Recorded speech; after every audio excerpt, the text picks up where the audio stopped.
সুরভি আশ্রমে রাজার স্থিতি।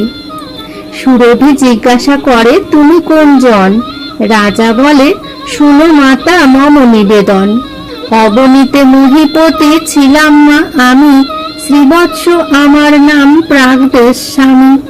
আনন্দেতে করিলাম প্রজাসু পালন, কতদিনে শুনো মাতা দৈবেরও ঘটন। বিচার করিনু আমি ধর্মশাস্ত্র ধরি, বিপরীত বুঝি শনি হইল মম ওরি। রাজ্য ধন সকল করিল শনি নাশ, অতঃপর চিন্তারে লয়ে আইনু বনবাস। বনবাসে মহাক্লেশে বঞ্চি দুই জনে, চিন্তারে হারানু শেষে লুটিল নির্জনে। সুরভি এতেক শুনি কহে রাজা প্রতি, ভয় নাহি, থাকো রাজা আমার বসতি। যতদিন গ্রহ মন্দ আছয়ে তোমার, ততদিন মোর হেথা থাকো গুণাধার। এখানে শনির ভয় না হয় রাজন, হেথা থাকি কর রাজা কালেরও হরণ। পুন বসুমতি পতি হবে নরবর, চিন্তা সতী পাবে কত দিবস অন্তর। এবং ছাড়িয়া নাহি যাইবে কোথায়, একাধারে দুগ্ধ আমি ভুঞ্জাব তোমায়। রাজা বলিলেন, মাতা যে আজ্ঞা তোমার, রহিলাম যতদিন দুঃখ নহে পার। এরূপে শ্রীবৎস রাজা রহিল নির্ভয়, শুনহ অপূর্ব কথা ধর্মেরও তমায়। মনোরথ নন্দিনীর যত দুগ্ধ হয়, দুধারের দুগ্ধেতে ধরণী ভিজে যায়। দুই হাতে মহারাজ দুই পাট ধরি, সেই দুগ্ধে মৃত্তিকায় ভিজায় কাদা করি।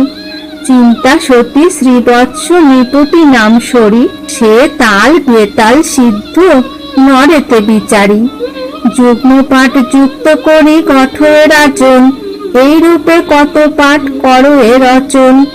ঈশ্বরের ধ্যান করি কালের হরণ, সহস্র সহস্র পাঠ করিল গঠন।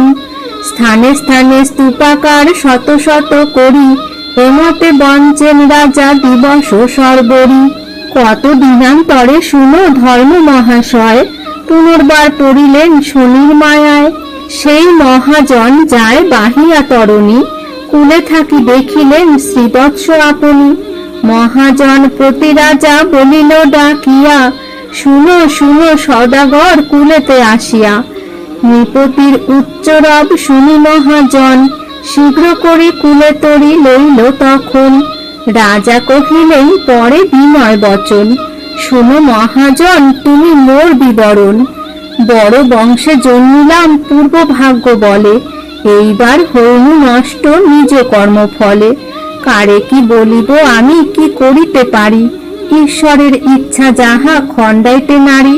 তুমি যদি দয়া করি এই কর্ম করো, তবে তো তরিব আমি বিপদ সাগর। কতগুলি স্বর্ণপাঠ করিয়াছি আমি, কুলে যদি লয়ে যাও নৌকা পড়ে তুমি।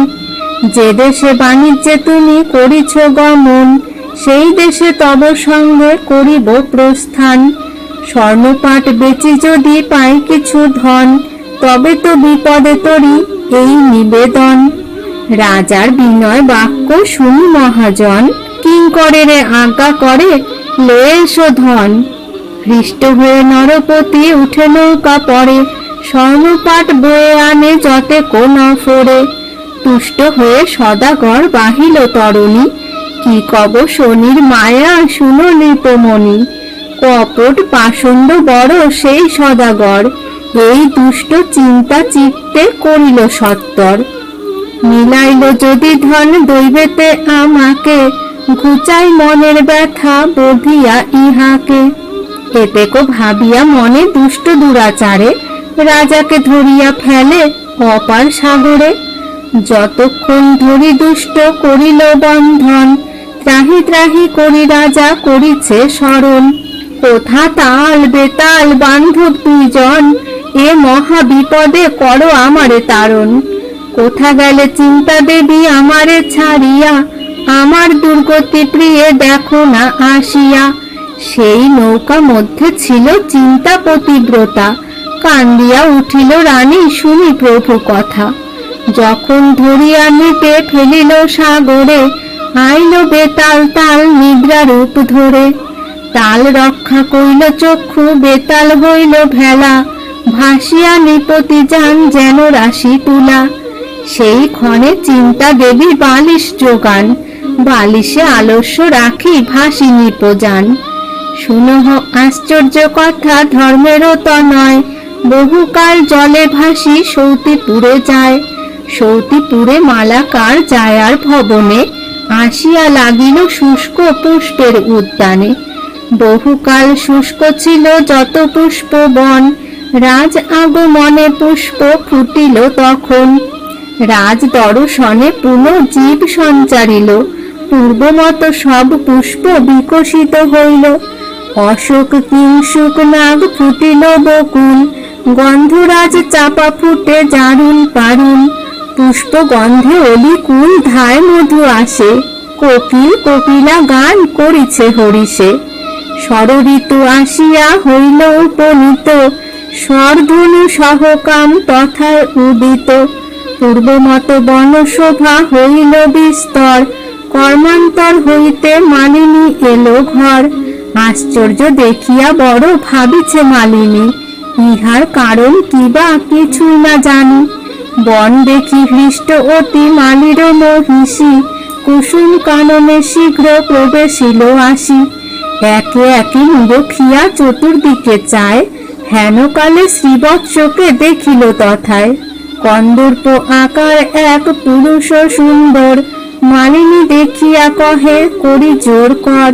কোথা হইতে আসিয়াছ কোন মহাজন, সত্য করি কহ বাছা মোর নিবেদন। মালিনীর বিনয় শুনিয়া নৃপমুনি, কহিতে লাগিল রাজা আপন কাহিনী। বাণিজ্যে আইনু আমি করিতে ব্যাপার, ডিঙা চুরি হয়ে দুঃখ হইল আমার। ভাগ্য হেতু প্রাণ পাইতেই আসি কুল, আমার ভাবনা মিথ্যা ভবিতব্য মূল। শুনিয়া মালিনী কহে শুনো মহাশয়, থাকহ আমার ঘরে নাহি কিছু ভয়।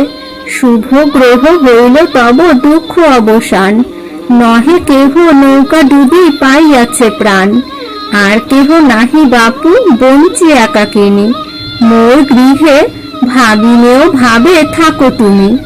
এমতে রহিল তথা শ্রীবৎস নৃপতি, শুনহ অপূর্ব কথা ধর্ম নরপতি।